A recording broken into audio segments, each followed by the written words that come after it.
Okay, we're back, folks. I'm your host, BKP. Good morning from the office, North Georgia's only live online morning show. Now, I want to play yesterday, okay? Yesterday, the North Korean delegation and the South Korean delegation met. Okay, they met yesterday for the first time in years at the demilitarized zone. Now, the President of the United States has been ridiculed and condemned, okay? He has been ridiculed and condemned, and so many things have been said about his lack of diplomacy where this situation's concerned, okay? And with the North Korea calling him Rocket Man and, you know, my button's bigger than your button and so on and so forth. But President Moon yesterday gave credit to President Trump for getting them to the table. So I just want to play this before we leave, just to give the President of the United States the credit due for this meeting that you won't see anywhere else. Do you know which video I'm talking about, Sam? Go ahead and play that for me.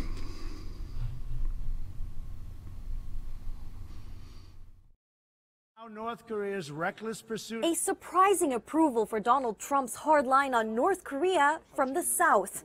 President Moon Jae-in said Wednesday Trump's fire and fury threats for Kim Jong-un might have done its job. I think President Trump deserves big credit for bringing the inter-Korean talks. The two Koreas held talks on Tuesday for the first time in more than 2 years, where the North agreed to hold military talks with the South and send a large delegation to the Winter Olympics next month. Washington raised concerns the talks were a ploy to drive a wedge between itself and Seoul, but on Wednesday, Moon said his government takes the same view as the U.S. on how to respond to the North's threats, and warned Pyongyang could face even tougher sanctions if provocations continue. The North, for its part, made it clear in talks its weapons program isn't up for discussion, but any South Korean worried about missiles can relax.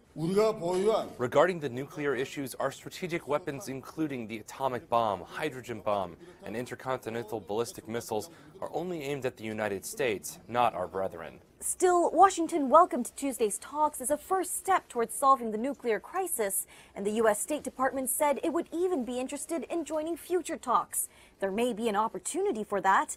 More talks are slated for the two Koreas before the Pyeongchang Olympics next month.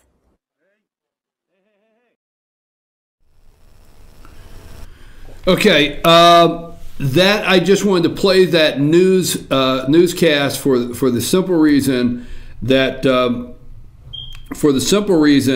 that will not get airplay anywhere else. Now there may be other places they'll talk about it, but that will not get airplay anywhere else on how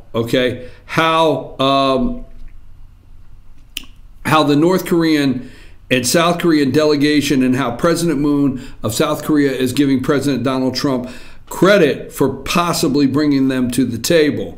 Now,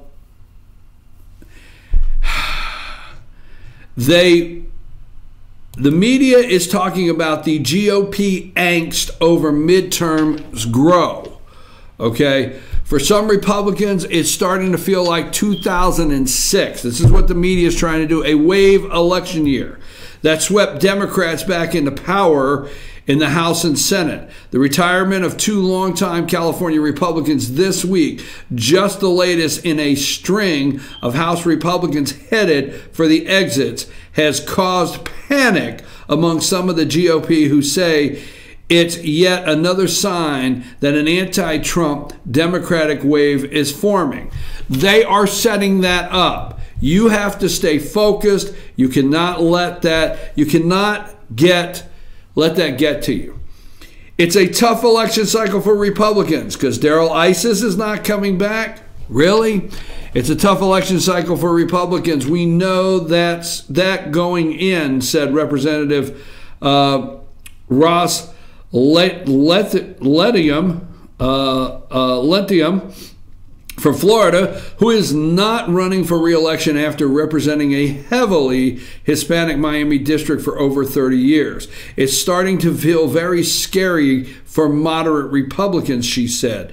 Representative Darrell Issa, who won re-election in a slim 1,621 vote margin in 2016, said Wednesday this term would be his last, despite insisting for months that he was running for re-election. All right?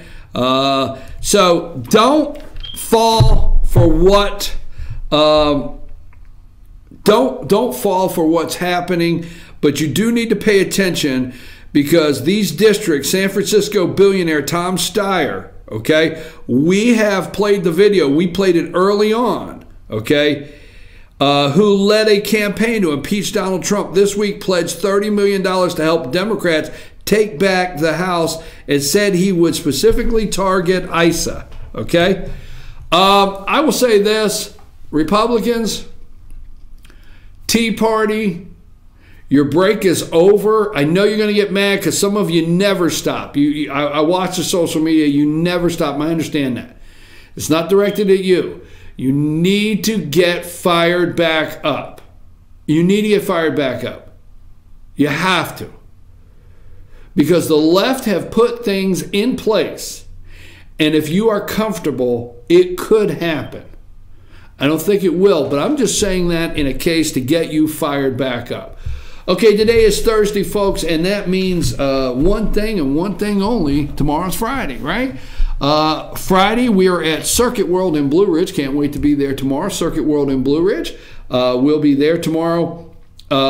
We have our Ask the Doc with Dr. William Whaley. Don't forget, if you ever want to send a question for Ask the Doc, you send it to info, info at fetchyournews.com, info, and we'll get those to Dr. Whaley. That'll be at 8:15. Then we have our all-star panel tomorrow, that all-star panel, and Rick, Jane, and Bruce, and I. And if you ever would like to be a part of the all-star panel, send me a message, 706-889-9700, or chief@fetchyournews.com if you'd ever like to be on the all-star panel.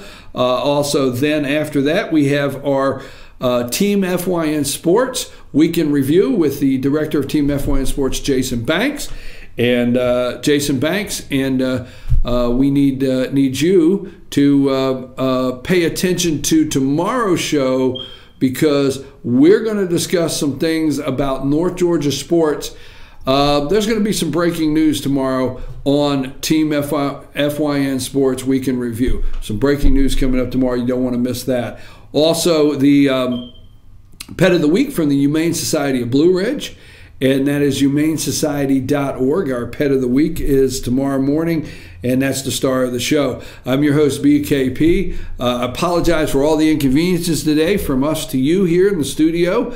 I know we had a late start, and things have not gone too well, and computer freezing up, and I'm battling this cold, but at least like Dianne Feinstein, I'm not going to release something that is very sensitive information. FISA Court, please watch that today. Pay attention to it. Again, I'm your host. We're going to go ahead and get out of here, and we will see you tomorrow morning at 8 a.m. at Circuit World in Blue Ridge. Take us out of here, Sam.